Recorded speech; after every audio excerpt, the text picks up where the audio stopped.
Hello student, आपका स्वागत है हमारे YouTube channel mathematics Abhishek Kumar में। यार बच्चों, मैं जहाँ तक उम्मीद करता हूँ आप ठंड में स्वस्थ हैं, मस्त हैं और अपने तैयारी में व्यस्त हैं।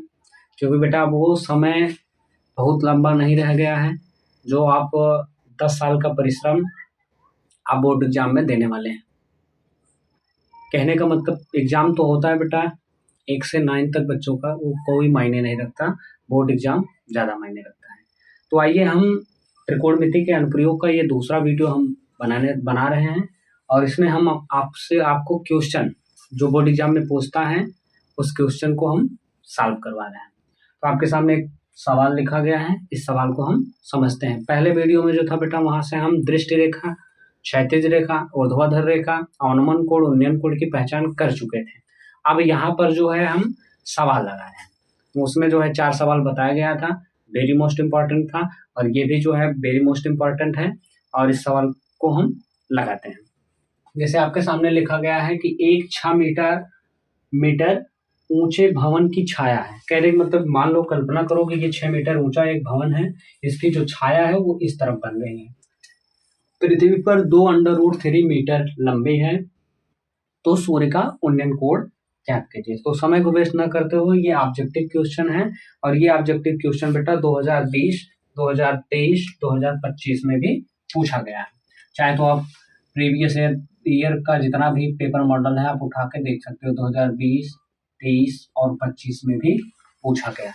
आई बात समझ में? 2020, 23 और 25 में बहुत अच्छा सवाल है। पहले 1 मीटर कहने मतलब एक 6 मीटर ऊंचा हम एक खंभा बनाते हैं, खंभा। अब आपके सामने ये जो ए बी है, ये ए और ये बी, जिसकी ऊंचाई बेटा कितना है? 6 मीटर है। ये क्या है? खंभा है। अब यहाँ पर जो है सूर्य का प्रकाश पड़ रहा है, यहाँ पर मान लो यहाँ पर सूर्य का प्रकाश है। अगर सूर्य का प्रकाश आप यहाँ दिखाओगे तो इसका प्रतिबिंब इस साइड बनेगा, लेकिन यहाँ पर है इसका प्रतिबिंब जो है इस साइड बनेगा। तो यहाँ पर जो प्रतिबिंब इसका बना है, वो जो छाया बन रहा है, प्रतिबिंब का मतलब जो छाया बना है उसकी लंबाई जो है आपका 2√3 है बेटा। तो कह रहा है सूर्य का उन्नयन कोण ज्ञात कीजिए। मतलब जो यहाँ पर जो पॉइंट है, यहाँ से देखने पर जो सूर्य के और इसके मध्य जो कोण बन रहा है उस कोण का मान निकालना है। मान लो ये पॉइंट आपका सी है, तो आपको सूर्य का उन्नयन कोण निकालना है इनके बीच का। तो आप क्या करोगे? ऑब्जेक्टिव क्वेश्चन है या कभी कभी ये 2 नंबर में भी पूछ सकता है, तो आप इसको हम शार्ट तरीके से ना लगाकर ऐसे लगाएंगे, क्योंकि ये भी एक तरीका हमारा जो है बहुत आसान तरीका है। और ट्रिक वाला हम बता देंगे शार्ट वीडियो के माध्यम से। यहाँ पर हम जो नियम होता है उस नियम के माध्यम से लगाएंगे। जैसे ऑब्जेक्टिव क्वेश्चन है, शार्ट तरीके से आप लगा सकते हो, लेकिन जब 2 नंबर में पूछेंगे आप वहां पर ऐसे नहीं डायरेक्ट बता सकते हो कि इसका आंसर ये होगा। तो आइए हम देखते हैं। यहाँ पर हल डालोगे, हल डाल के आपको लिखना पड़ेगा त्रिभुज ए बी सी में यहाँ पर लंब, ये थीटा के सामने वाली भुजा लंब और ये हमारा आधार। जब लंब और आधार पता है तो वहां पर आप तुरंत जो है tan थीटा लगा दो। tan थीटा बराबर लंब बटे आधार होता है बेटा 2/3, 6 काट सकते हो तो √3 से ये 3 कटा अभी, लेकिन एक √3 यहाँ पर बचेगा। अब जब ये बचेगा बेटा तो ये tan थीटा बराबर होता है, tan थीटा बराबर होगा tan थीटा बराबर √3। अब tan कितने अंश का मान जो है √3 होता है, तो आप बताओगे सर tan 60 अंश का वैल्यू जो होता है वो √3 होता है, तो यहाँ पर tan 60 अंश हो जाएगा। तो ये tan कैंसिल, थीटा बराबर ये आ गया 60 अंश। तो आई बात समझ में? कहने का मतलब यदि थीटा के सामने वाली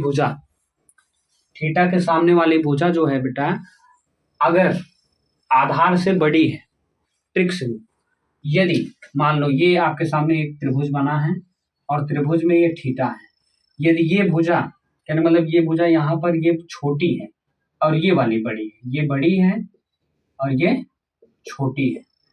जब लंब छोटा हो आधार बड़ा हो तो इसका जो कोण का मान होगा वो 30 अंश होगा। आई बात समझ में? यदि लंब आपका बड़ा है आधार आपका छोटा है तो यहाँ पर इसका मान जो होगा वो 60 है। मतलब ये जो कोण बनेगा थीटा का मान वो 60 अंश होगा। अब कहा जाए कि यदि दोनों मान एक दूसरे के बराबर हो जाए तब, कहने मतलब ये और ये मान दोनों आपस में बराबर है तो इसका मान जो होगा बेटा वो 45 अंश हो जाएगा। ये ट्रिक आप याद रखो। कहने मतलब अगर ये लंब बड़ा है, आधार छोटा है तो थीटा का मान 60 अंश। यदि आधार बड़ा है, लंब छोटा है तो थीटा का मान 30 अंश।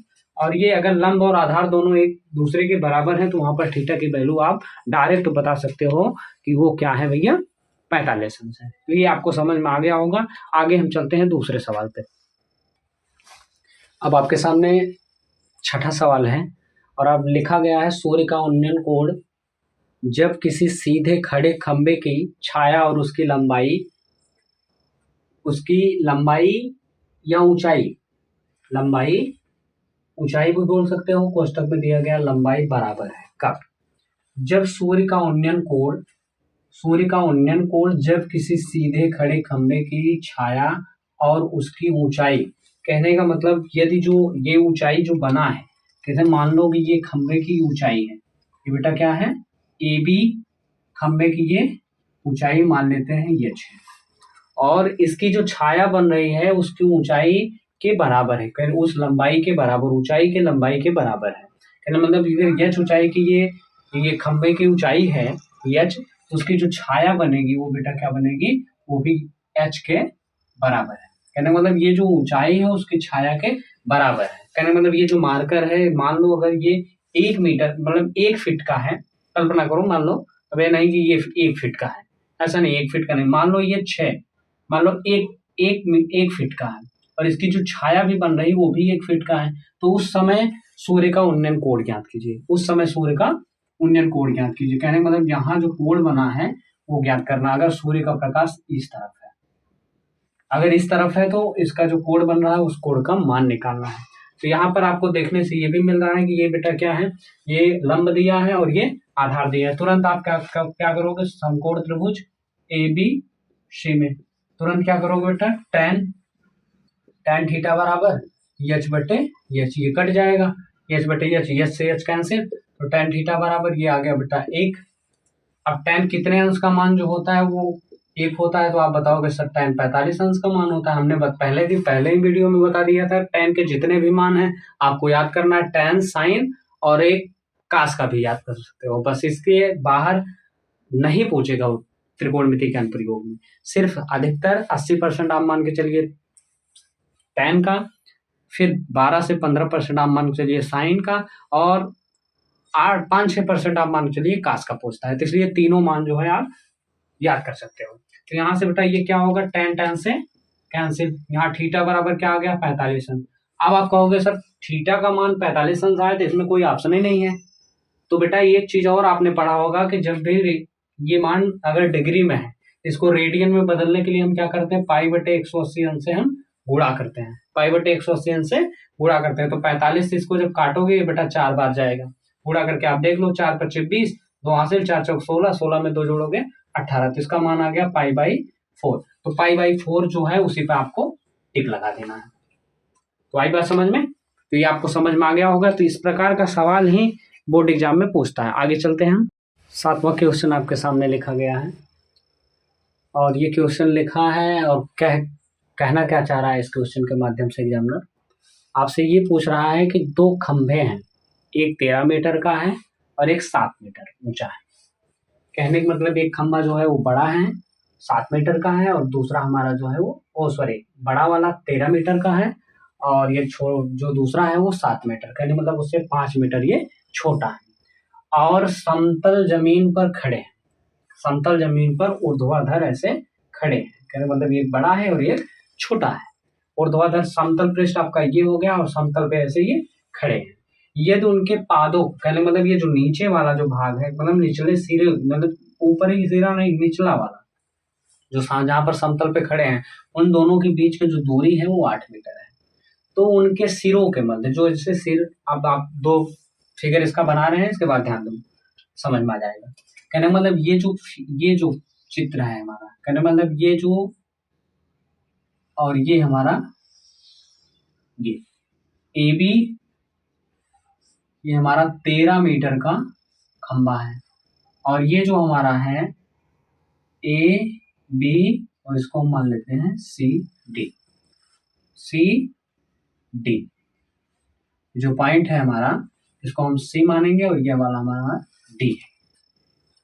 अब इस सिरों को हम मिलाएंगे, ऊपरी सिरा नहीं, ऊपरी सिरों को भी मिला दो, ए डी निकल गया और नीचे वाला भी मिला दो, और ये इन दोनों के बीच की दूरी भी आपसे दिया गया है, ये कितना है 8 मीटर है, ये 13 मीटर था, ये जो ऊंचाई थी वो 7 मीटर की थी। अब आपसे कह रहा है कि इनके सिरों के बीच की दूरी निकालिए। अब सिरों के बीच की दूरी निकालना भी इस फिगर से तो इतना आसान नहीं लग रहा है, देखने से कोई बता पाएगा कैसे हम निकालेंगे?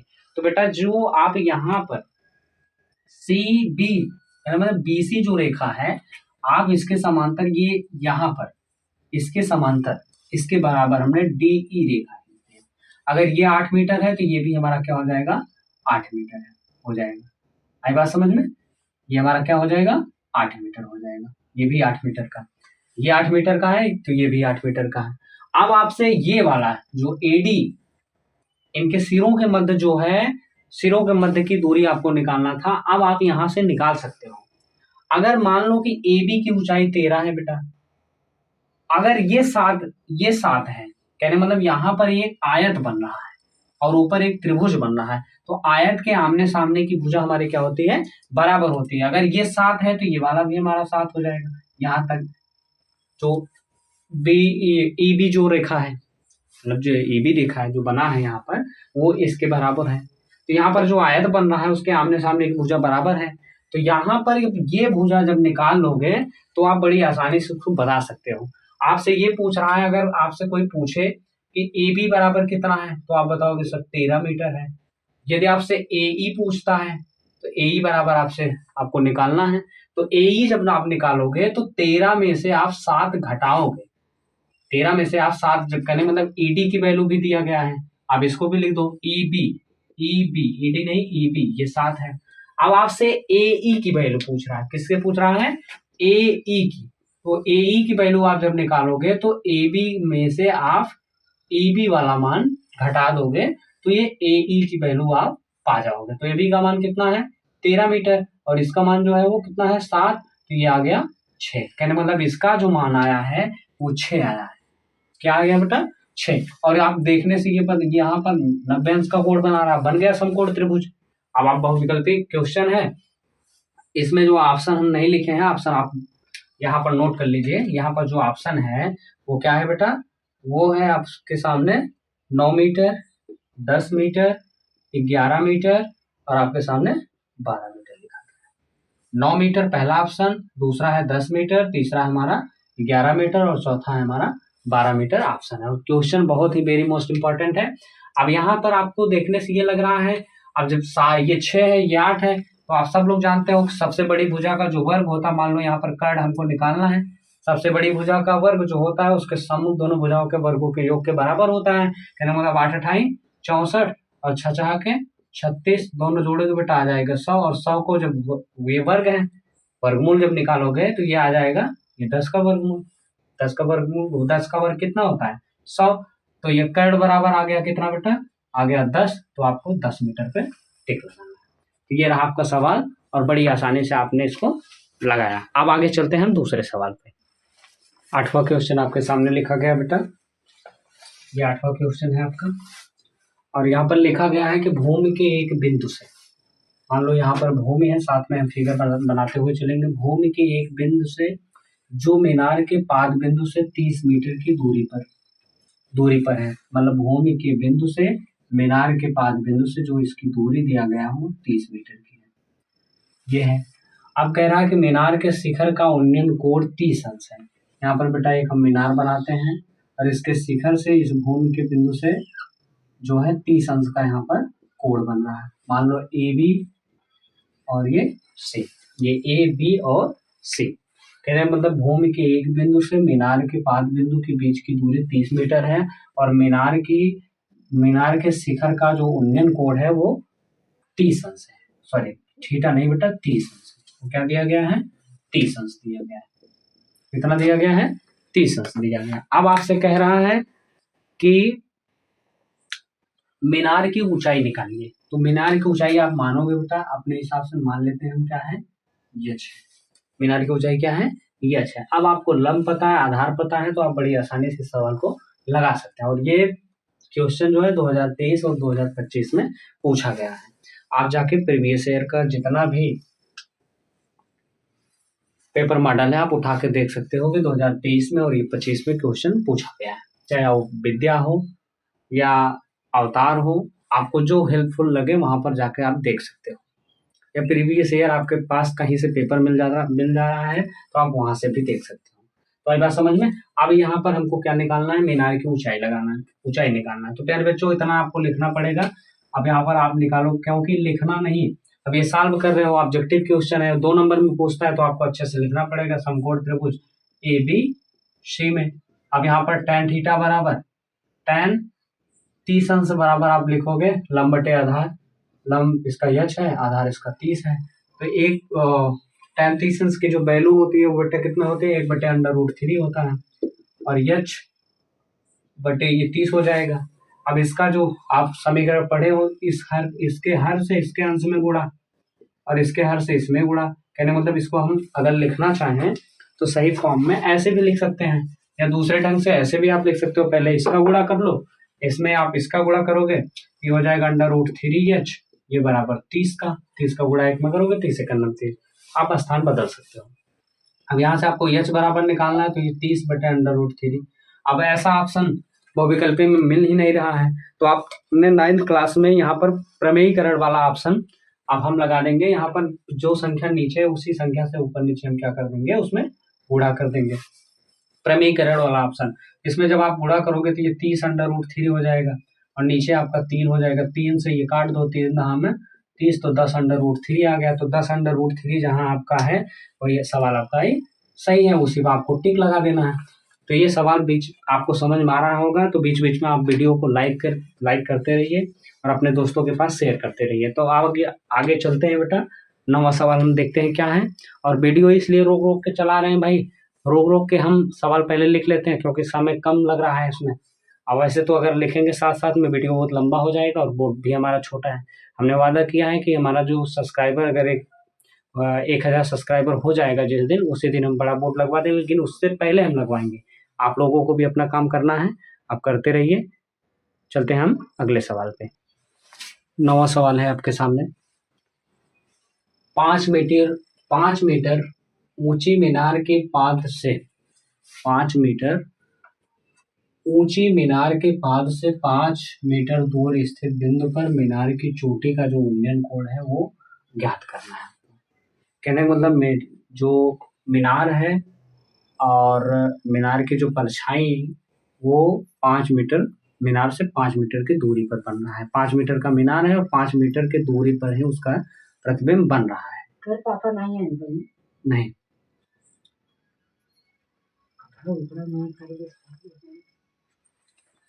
तो ये जो आपके सामने बताया जा रहा है, ये 5 मीटर ऊंचा जो मीनार है उसके पाद से 5 मीटर दूरी स्थित 5 मीटर दूर पर जो मीनार का उन्नयन कोण है वो आपको निकालना है। बीच में हमारी दादी जी आ गई थी, बोली कि पिताजी नहीं आए अभी तक, पिताजी किसी काम बस बाहर गए हैं, अभी तक नहीं आए हैं, इसीलिए पूछ रहे हैं। तो उसके लिए कोई बात नहीं, दादी जी उनको टेंशन तो है, अपने बेटे के लिए किसे नहीं चिंता होती, सबको चिंता होती है। तो और हमें भी चिंता है, हमारे पिताजी हैं तो चिंता सबको है।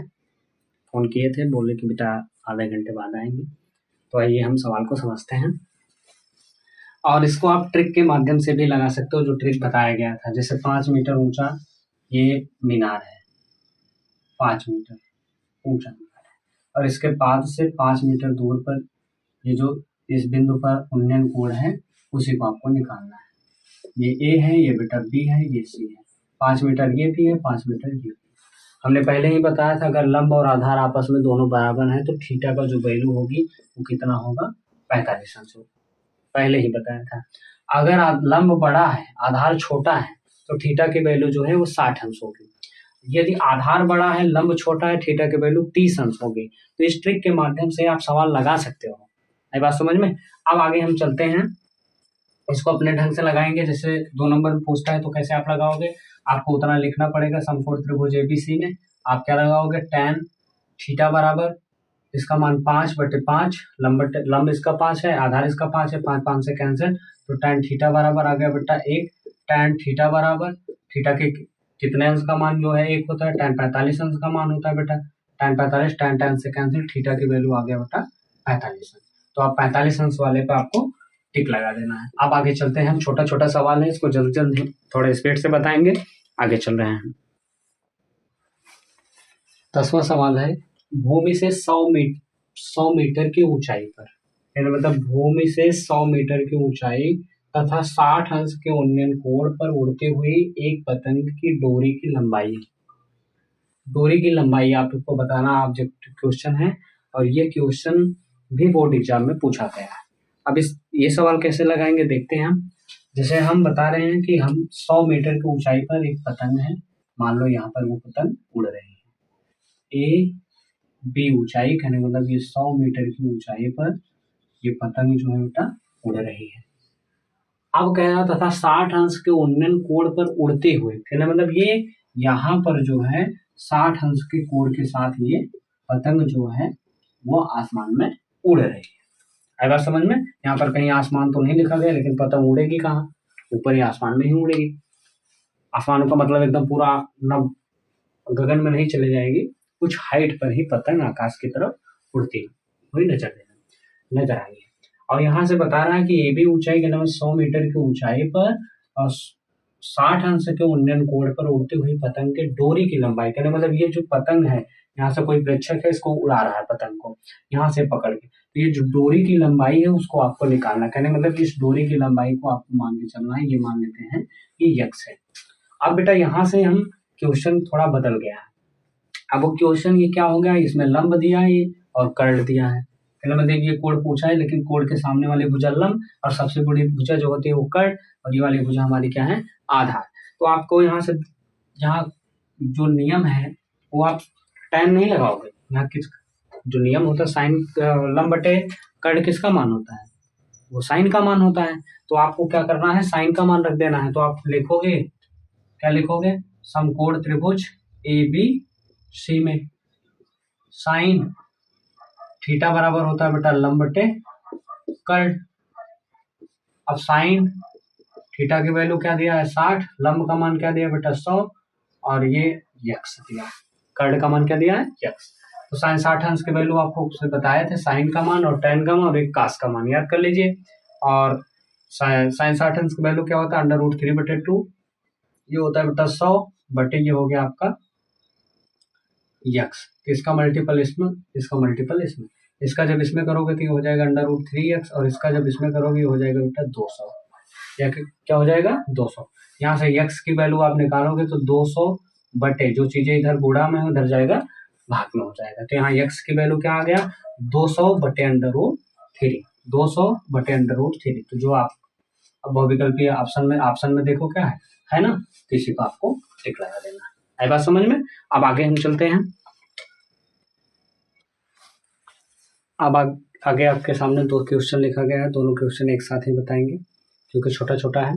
पहले आपके सामने लिखा गया है उन्नयन कोण एवं अवनमन कोण में क्या संबंध होता है। तो प्यारे बच्चों, आपसे हमने पहले ही बताया था उन्नयन कोण और अवनमन कोण में क्या होता है कि उन्नयन कोण जो होता है वो अवनमन कोण के बराबर होता है, या अवनमन कोण उन्नयन कोण के बराबर होता है। दोनों रिलेशन में क्या होता है, एक दूसरे को बराबर होते हैं। कहने का मतलब जो इस प्रकार की आकृति आपसे ये बनाया गया था, ये वाला, तो यहाँ पर ये जो जेट के आकार की जो आकृति बन रही थी, यहाँ पर ये अवनमन कोण और ये आपका उन्नयन कोण बन रहा था। इसको हम डॉट डॉट लाइन से दिखाएंगे। तो यहाँ पर जी ये जो कोण है उन्नयन कोण अवनमन कोण एक दूसरे के बराबर था, पहले वाले वीडियो में बताया गया था। तो यहाँ पर हम क्या करेंगे, उन्नयन कोण एवं अवनमन कोण में क्या संबंध होता है, तो आप बताओगे दोनों का मान जो होता है वो समान होता है, एक दूसरे के बराबर होता है, और ये 2023 में पूछा गया है। आई बात समझ में? अगर आपसे कोई भी पूछता है उन्नयन कोण और अवनमन कोण में क्या संबंध होता है, तो आप बताओगे उन्नयन कोण सदैव अवनमन कोण के बराबर होता है। ये रिलेशन हमने आगे पढ़ा है, या अवनमन कोण उन्नयन कोण के बराबर होता है। आई बात समझ में? तो इसमें समान का ऑप्शन है, समान पे हम टिक लगाएंगे। अब आगे लिखा गया है कि एक मीनार से 100 मीटर की दूर स्थित, क्या लिखा गया है कि एक मीनार से 100 मीटर दूर पर स्थित, कहने मतलब एक मीनार है, मीनार की आपके सामने, और मीनार से 100 मीटर की दूरी पर स्थित ये 100 मीटर की दूरी मान लेते हैं। एक मीनार था और मीनार क्या है, मीनार ए बी एक मीनार है और जहाँ सी पॉइंट पर 100 मीटर की दूरी पर स्थित बिंदु पर मीनार का उन्नयन कोण जो है बेटा वो 60 अंश का है। यहाँ से जो मीनार का कोण जो बन रहा है वो 60 अंश का। तो मीनार की ऊंचाई आपसे पूछा गया है। तो लमसम जितने सवाल हैं एक टाइप के लग रहे हैं। कहने मतलब मीनार से 100 मीटर की दूर पर स्थित बिंदु से मीनार का जो उन्नयन कोण है वो 60 अंश है। तो कह रहा है मीनार की ऊंचाई आप बताइए। तो आपको कुछ नहीं करना है, यहाँ पर tan थीटा लगा देना है। tan 60 अंश बराबर लंब बटे आधार, लंब इसमें h है, आधार इसका कितना है बेटा 100 है। तो आप जानते हो tan 60 अंश की वैल्यू कितना होता है बेटा √3 और ये होता है h बटे 100। अब इसके नीचे एक लिख सकते हो, इसका मल्टीपल ये और इसका मल्टीपल ये, तो h बराबर हो जाएगा बेटा 100√3। तो 100√3 पर आपको इसको टिक लगा देना है 100 ऑप्शन में। तो सेम सवाल ये ऑब्जेक्टिव क्वेश्चन था, ये भी 2024 में पूछा गया है। थोड़ा स्पीड बढ़ाएंगे क्योंकि ये वीडियो लंबा होता जा रहा है। आगे चलते हैं नेक्स्ट सवाल पे। तो बेटा ये 13 नंबर और 14 नंबर का जो क्वेश्चन है उसको हम देखते हैं। जैसे लिखा गया है 12 मीटर ऊंचे खंबे की जमीन पर पड़ रही छाया, 12 मीटर का एक खंबा है, उसकी जो छाया है वो छाया की लंबाई जो है 4√3 मीटर है। तो सूर्य का उन्नयन कोण ज्ञात कीजिए। जो पहला सवाल बताया गया था उसी पे रिलेटिव एक था। अब वो यहाँ पर क्या करोगे 12 मीटर का बनाओगे ये खंबा, ये भी जो है वो हमारा क्या है 12 मीटर ऊंचा एक खंबा है, जिसकी छाया जो है बेटा वो क्या हो रहा है वो 4√3 मीटर पर बन रहा है। और वो कह रहा है अब सूर्य का प्रकाश इसी दिशा में है, इसकी छाया इस तरफ बन रही है। हमने पहले बताया था कि यदि लंब बड़ा होगा तो कोण का मान भी बड़ा होगा। लंब बड़ा है तो कोण का मान बड़ा, आधार छोटा है तो कोण का मान जो है वो फिक्स है। लंब का मान जो है वो अगर बड़ा है वो 60 अंश हो जाएगा कोण का मान, आधार अगर बड़ा है तो कोण का मान 30 अंश होता है। हमने देखा कि अगर दोनों मान बराबर है तो थीटा की वैल्यू जो है वो 45 अंश होती है। जैसे यहाँ पर हम अगर आपसे कहा जाए इसको लगा के आप दिखाइए तो आप लिखोगे समकोण त्रिभुज ABC में आप क्या करोगे tan थीटा बराबर आप रखोगे बेटा 12 बटे 4√3, यहाँ से काट दोगे 4×3 = 12 और √3 से ये कट गया, 1√3 बचेगा। अब tan कितने अंश का मान √3 होता है, tan 60 अंश की वैल्यू है। तो tan बराबर tan 60 अंश, तो थीटा से थीटा कैंसिल, थीटा बराबर आ गया बेटा 60 अंश। तो हमने पहले ही बताया अगर लंब बड़ा है बेटा तो आधार का जो वैल्यू है, तो लंब अगर बड़ा है आधार छोटा है तो कोण जो बनेगा यहाँ पर कोण जो बन रहा है वो क्या बनेगा 60 अंश का बनेगा। आई बात समझ में, इतना आपको समझ में आ रहा होगा। अब आगे चलते हैं हम नेक्स्ट सवाल हमारा क्या है। धरती पर एक मीनार ऊर्ध्वाधर खड़ी है, धरती पर एक मीनार है जो कि ऊर्ध्वाधर खड़ी है। तो मीनार हम बनाएंगे, मीनार बनाते हैं। जैसे एक मीनार है, चलो मीनार है धरती पर खड़ा है, ये भी हमारा क्या है मीनार है बेटा, जिसकी ऊंचाई हम मान लेते हैं h।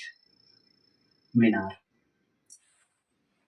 धरती के एक बिंदु से जो मीनार के पाद बिंदु से 15 मीटर दूर पर, धरती के एक बिंदु से मीनार के पाद बिंदु से 15 मीटर दूर है, मीनार से 15 मीटर की दूर पर ये पॉइंट पर है। मीनार के शिखर का जो उन्नयन कोण है उल्टा बना भी रहा है, वो कितने का बना रहा है 60 अंश का बना रहा है, इसी है।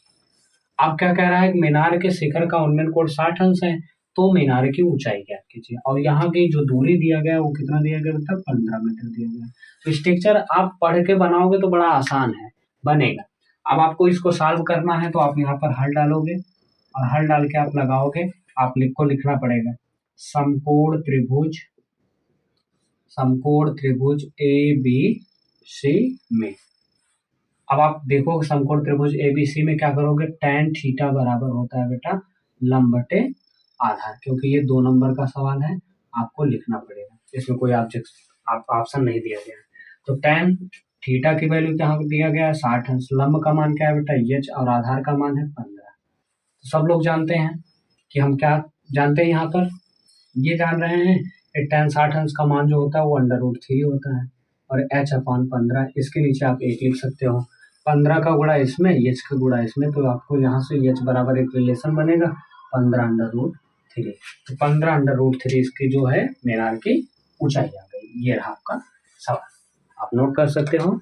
अब हम आगे चलते हैं बेटा, आई बात समझ में। अगला क्वेश्चन 15 नंबर वाला है बेटा, बस 4 क्वेश्चन और रह गए हैं इसके बाद। और यहाँ पर अब ये जो है बहुविकल्प ऑब्जेक्टिव क्वेश्चन हमारा समाप्त हो गया। 14वें नंबर से जो है हमारा थ्योरेटिकल चल आ गया है, अब थ्योरी के नुमा है, ये ऑब्जेक्टिव नहीं है। अब ये प्रूव करने वाले सवाल है। अब आप इसको देखेंगे, कैसे देखते हैं, आइए देखिए कैसे लगाते हैं इस सवाल को। पहले मतलब सर्कस का एक कलाकार, पहले पढ़ते हैं, इसके बाद फिगर बनाएंगे और बड़ी आसानी से हम इस सवाल को लगाएंगे। आई बात समझ में। तो हाँ ठीक है। अब सर्कस का एक कलाकार एक 20 मीटर लंबी डोर पर चढ़ रहा है। सर्कस है, सर्कस में कोई कलाकार है, वो 20 मीटर की लंबी डोर पर चढ़ रहा है, जो अच्छी तरह से तनी हुई है। डोर बधी है वो अच्छी तरह से पूरा फुल तना हुआ है, और भूमि पर सीधे खंभे के शिखर से बाधा हुआ है, मतलब बधा हुआ है। कहने का मतलब ये, अगर यहाँ पर आप फिगर बनाने के लिए कहा जाए तो आप बनाओगे सर ये एक खंभा है, मान लो ए बी कोई खंभा है। अब यहाँ पर जो है बधा हुआ है, सीधे खंभे के शिखर से बधा हुआ है। यदि भूमि के स्तर के साथ डोर द्वारा बनाया गया कोड, कहने मतलब यहाँ पर कुछ दूर पर ये भूमि का स्तर, यहाँ पर भी ये खूंटी गाड़ी गई है। अब यहाँ से जो ये खंभे का जो शिखर है, यहाँ पर ये कोड बन रहा है। ये जो कोड बना है वो कोड कितने का बना है बेटा, 30 अंश का। और जो व्यक्ति जहाँ चढ़ रहा है, कहने मतलब इसी डोर पर वो चढ़ रहा है, कहने मतलब खंभे के शिखर से और भूमि के एक बिंदु से उसको बांधा गया है, और बांधने पर ये जो दूरी है वो 20 मीटर रस्सी की है, और उसी पर वो व्यक्ति चढ़ रहा है। हमको क्या करना है, इस खंभे की ऊंचाई निकालनी है। इस खंभे की ऊंचाई आपको निकालना। फिगर समझ में आ गया होगा।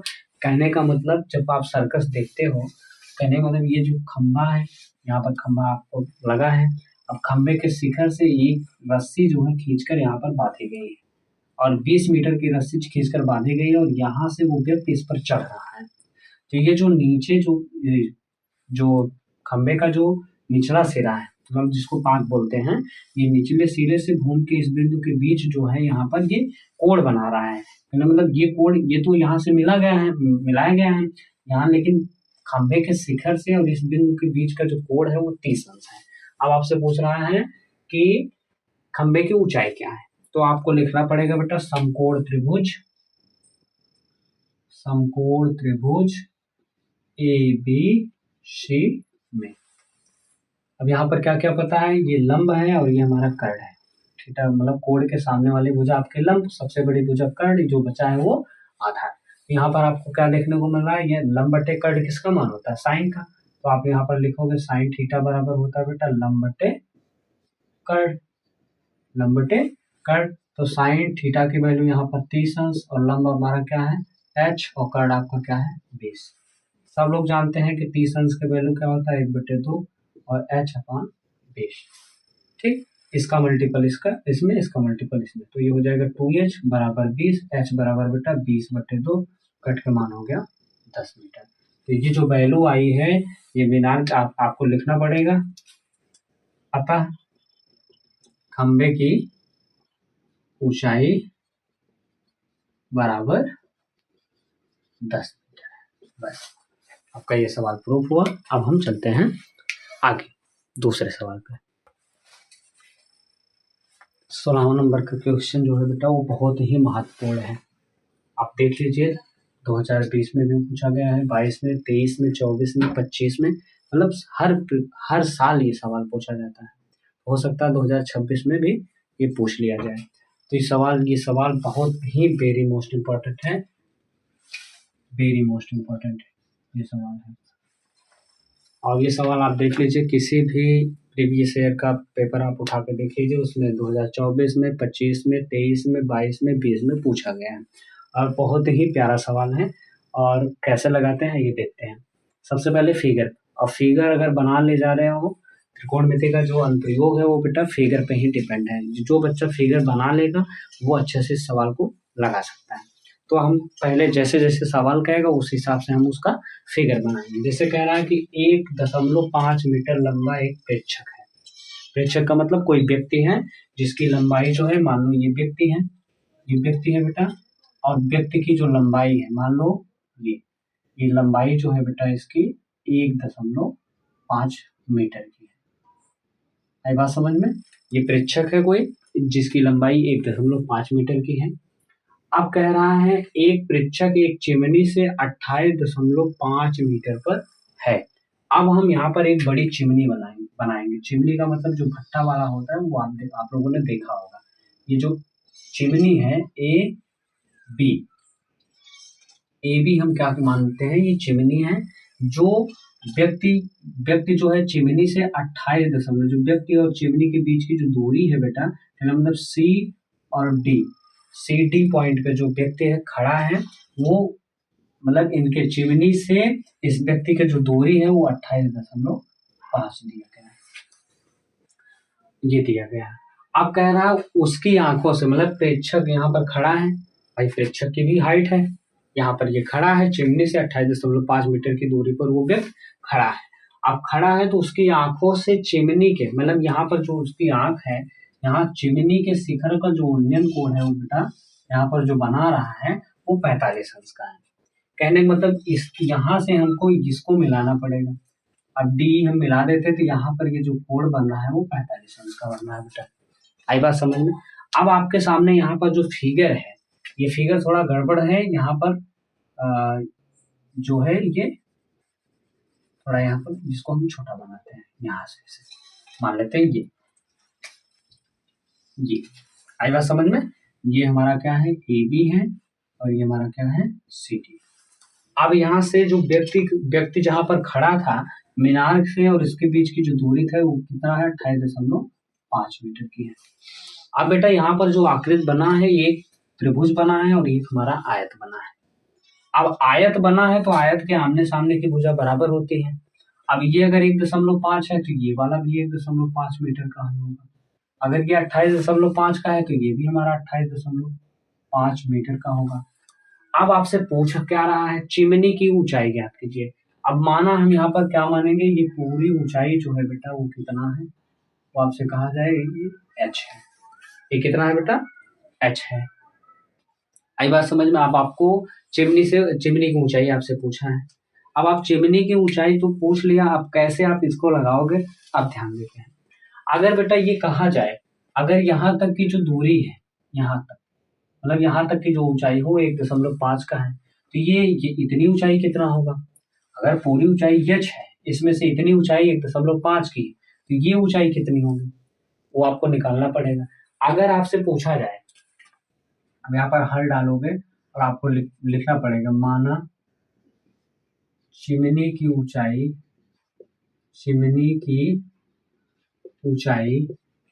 h मीटर है, h मीटर है। कहने मतलब ए बी बराबर आपको दिया गया है h मीटर, हम माने ए बी बराबर h मीटर, जिसमें से ई बी बराबर बेटा दिया गया है 1.5 मीटर, और हमको निकालना है ए बराबर। अगर आपसे पूछा जाए यहाँ से ए बी की वैल्यू अगर पूछा जाए तो ए बी क्या है, ए ई प्लस ई बी के योग के बराबर है। अब जो मान यहाँ पर दिया गया उसको आप रख लीजिए। ए बी का मान h दिया गया बेटा, ए ई का मान हमको निकालना है, ए ई प्लस ई बी का मान बेटा दिया है 1.5 मीटर। इसको इस तरफ ले आओगे तो ए ई बराबर आ गया बेटा h माइनस 1.5 मीटर। ए ई की वैल्यू आ गई बेटा h माइनस 1.5 मीटर। कहने मतलब ये जो दूरी है, मतलब ये जो ऊंचाई है वो कितना आ गया, h माइनस 1.5। अब आप क्या करोगे, यहाँ पर ये लंब है, ये आधार है, ये लंब है और ये आधार है। आप तुरंत यहाँ पर क्या करोगे बेटा, tan वाला फार्मूला लगाओगे। यहाँ पर लगाते हैं। अब हम क्या करेंगे, समकोण त्रिभुज ए ई डी में क्या करेंगे, tan 45 अंश बराबर h माइनस 1.5 बटे 28.5, 28.5 कितना आ गया 28.5। tan 45 अंश का मान क्या होता है बेटा 1, कितना होता है 1। tan 45 अंश का मान 1 होता है, h माइनस 1.5 बटे 28.5। इसके नीचे आप 1 लिख सकते हो। जब 1 लिखोगे तो क्या होगा बेटा, इसका इसमें गुणा, इसका इसमें गुणा, तो यह आ जाएगा h माइनस 1.5 बराबर 28.5। तो यहाँ से h बराबर 28.5 प्लस ये माइनस में इस तरफ जाएगा, ये प्लस में हो जाएगा। 5 5 10, 8 1 9 1 10 और 2 1 3। ये कितना आ गया, h बराबर आ गया बेटा आपका 30 मीटर। ये रहा आपका सवाल। तो ये सवाल बहुत ही वेरी मोस्ट इम्पॉर्टेंट है। आप इस प्रकार के सवाल को ऐसे ही लगाते हैं। अब आप इसका स्क्रीनशॉट ले सकते हो। आगे चलते हैं हम, ठीक। अगला सवाल आपके सामने लिखा गया है, ये भी सवाल बहुत ही महत्वपूर्ण है। जिसे लिखा गया है आंधी, क्या लिखा गया बेटा, आंधी आने पर एक पेड़ टूट जाता है। क्या होता है, आंधी आने पर एक पेड़ टूट जाता है और टूटा हुआ भाग इस प्रकार मुड़ जाता है कि पेड़ का शिखर जमीन को छूने लगता है। कहने का मतलब ये पेड़ है बेटा, अब पेड़ जो है वो टूट जाता है। कहने का मतलब ये पेड़ मानो यहाँ से आधा टूट गया, जैसे ये पेड़ है यहाँ से टूट गया। अब टूट गया, अब मुड़ जो टूटा है मुड़ जा रहा है, मुड़ने का मतलब वो टूट गया है। टूटा हुआ भाग इस प्रकार मुड़ जाता है कि पेड़ का शिखर जमीन को छूने लगता है और इसके साथ वो 30 अंश का कोण बनाता है। पेड़ के पाद बिंदु से, मतलब जैसे पेड़ जहां पर है उसके पाद बिंदु से उसका जो शिखर जो टूट गिरा है उसके बीच की दूरी क्या दिया है बेटा, 8 मीटर है। तो पेड़ की ऊंचाई क्या है, मान लीजिए एक पेड़ है, ये मान लो एक पेड़ है, ये हमारा क्या है, ये ए बी, ये हमारा पेड़ है और ये पेड़ बीच से ही ऐसे यहाँ से ये टूट जा रहा है। बात समझ में, ये बीच से ही यहाँ से टूट गया और टूटा हुआ भाग इसका इस प्रकार मुड़ जाता है, जमीन पर इस प्रकार मुड़ता है, वो जमीन को छूने लगता है। मान लो यहाँ पर ये छूने लगा। अब ये जो शिखर है, ये जो इसका पेड़ का जो शिखर जहां जमीन को छूता है वहां से और पेड़ के पाद बिंदु की जो दूरी है वो बेटा कितना है, 8 मीटर है। बात को ध्यान से समझना, एक पेड़ था, पेड़ आधे पर से टूट गया और टूटा हुआ भाग जमीन को इस प्रकार मतलब टूटा हुआ भाग जमीन के शिखर को इस प्रकार टच करता है कि उनके बीच जो है 30 अंश का कोण बना रहा है। यह सवाल के माध्यम से आप समझो कि आंधी आने पर एक पेड़ टूट जाता है और टूटा हुआ भाग इस प्रकार मुड़ जाता है कि पेड़ का शिखर, ये जो शिखर यहाँ था वो शिखर यहाँ पर आ गया और वो जमीन को छूने लगा। अब और उसके साथ 30 अंश का कोण, इसका जो ये झुकाव है यहाँ पर ये 30 अंश का उन्नयन कोण बना रहा है, 30 अंश का, ठीक। अब आगे पेड़ के पाद बिंदु, मतलब पाद का मतलब ये होता है बेटा जहां पर उसकी उपस्थिति है, पेड़ की उपस्थिति यहाँ है और ये जो शिखर से उसको आकर जमीन पे छू रहा है वहां के बीच की दूरी क्या है, 8 मीटर है। ये कितना है बेटा, 8 मीटर है। तो पेड़ की ऊंचाई ज्ञात कीजिए। यहाँ पर तक जो पेड़ था, ये पॉइंट हम डी मानते हैं, यहाँ से यहाँ तक की जो ऊंचाई वो बेटा क्या है, यक्स है और ये वाली ऊंचाई क्या है हमारी, वाई है। अगर आपसे पूछा जाए कि ये पूरी ऊंचाई क्या है तो आप बताओगे x प्लस वाई। कहना मतलब पेड़ की जो ऊंचाई है वो क्या है, x प्लस वाई। अगर मैं x और y का मान निकालूं, ये जो टूटा हुआ भाग है वो यहाँ पर भाई टूट के लटका है, जो y वाला पार्ट था वही तो लटका है। यदि हम यहाँ से x और y का मान निकाल लें तो हमारी पेड़ की ऊंचाई निकल जाएगी। तो आपको यहाँ पर लिखना पड़ेगा बेटा, ये फिगर आपको समझ में आ गया होगा। अब नहीं आया है तो उसके लिए हम फिर से एक बार बताते हैं। कहने मतलब आंधी आने पर एक पेड़ टूट जा रहा है, चलिए ठीक है, यहाँ से टूट गया बीच से। अब टूटा हुआ भाग जमीन को इस प्रकार छूने लगता है, यहाँ पर छूने लगा, ठीक है भाई। और इसके साथ वो जमीन के साथ जो है और टूटा हुआ जो भाग है उसके बीच का जो कोण है वो 30 अंश है, ठीक। पेड़ के पाद बिंदु से यहाँ से और जहां पर ये जमीन के शिखर को छू रहा है वहां तक इसका जो दूरी है वो 8 मीटर है। आई बात समझ, वो भी मान लिए हैं। अब कह रहा पेड़ की ऊंचाई ज्ञात कीजिए। यहाँ पर ये जो पॉइंट है, दो पार्टों में पेड़ टूटा है, दो पार्ट में, एक हम यक्स मान लिए और दूसरा हमारा वाई हो गया। आप दोनों को जोड़ देंगे तुम्हारे पेड़ की ऊंचाई निकल जाएगी। जो टूटा हुआ भाग है वो यहीं पर है, नीचे वही शिखर को छू रहा है, तो अगर ये y है तो ये भी y हो जाएगा। तो आपको लिखना पड़ेगा माना पेड़ की ऊंचाई x प्लस y है। अब आप लिखोगे समकोण त्रिभुज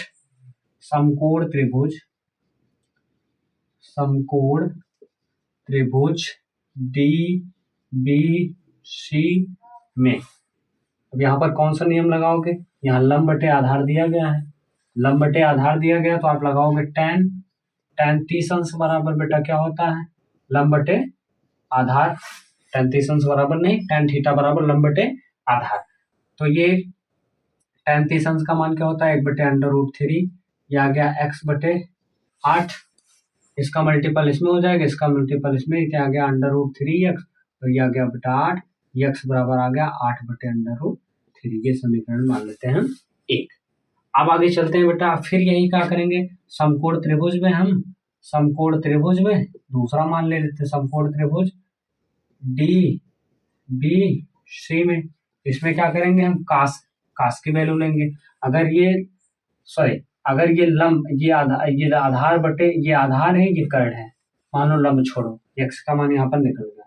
अगर हम यहाँ से आधार बटे कर्ण लगाएंगे तो कास 30 अंश की वैल्यू हमको रखना होगा। तो कास 30 अंश बराबर क्या होता है बेटा, ये होता है कास थीटा बराबर आधार बटे कर्ण, आधार आपका 8 है, कर्ण हमारा ये है। और कास 30 अंश की वैल्यू क्या होता है, कास 30 अंश की वैल्यू होता है √3/2, ये आ गया 8/y। तो इसका जब इसमें मल्टीपल होगा, ये हो जाएगा √3y बराबर 8 दूनी 16, y बराबर आ गया 16/√3। आप पेड़ की ऊंचाई आपसे पूछा है, पेड़ की ऊंचाई आप माने हो x प्लस y, तो x का मान क्या है बेटा 8/√3, और इसका मान जो है वो 16/√3 है, दोनों को जोड़ोगे आ गया 24/√3। यह आंसर अभी भी नहीं मिल रहा है तो इसका आप हर का प्रमेयीकरण आप कर सकते हो। जब हर का आप प्रमेयीकरण करोगे बेटा, ये हो जाएगा 24/√3, नीचे हो जाएगा 3, ये कट जाएगा, 3 8 24, इसका राइट आंसर हो जाएगा 8 × √3। तो ये पेड़ की ऊंचाई आपका क्या आ गया, पेड़ की ऊंचाई आई है, पेड़ की ऊंचाई बराबर आ गया बेटा 8/√3। तो ये रहा आपका सवाल, आप इसका भी स्क्रीनशॉट ले सकते हो। और वीडियो भाई यहीं पर समाप्त करते हैं। वीडियो पसंद आए तो वीडियो को लाइक शेयर सब्सक्राइब करें। 1-2 सवाल रह गया है, 1-2 सवाल हम शॉर्ट वीडियो के माध्यम से आपको बता देंगे, आप जाकर देख लेना। वीडियो नहीं तो बहुत लंबा हो जाता है बेटा, अपलोड करने में दिक्कत होती है। तो वीडियो पसंद आए तो वीडियो को लाइक शेयर सब्सक्राइब करें। धन्यवाद। मिलते हैं अगले टॉपिक में। अगला टॉपिक हमारा है निर्देशांक ज्यामिति। यहाँ से बेटा भी 6 से 7 नंबर पूछता है। पहले जहाँ से अच्छा नंबर पूछता है वहीं से हम बताएंगे। ठीक है, मिलते हैं कल।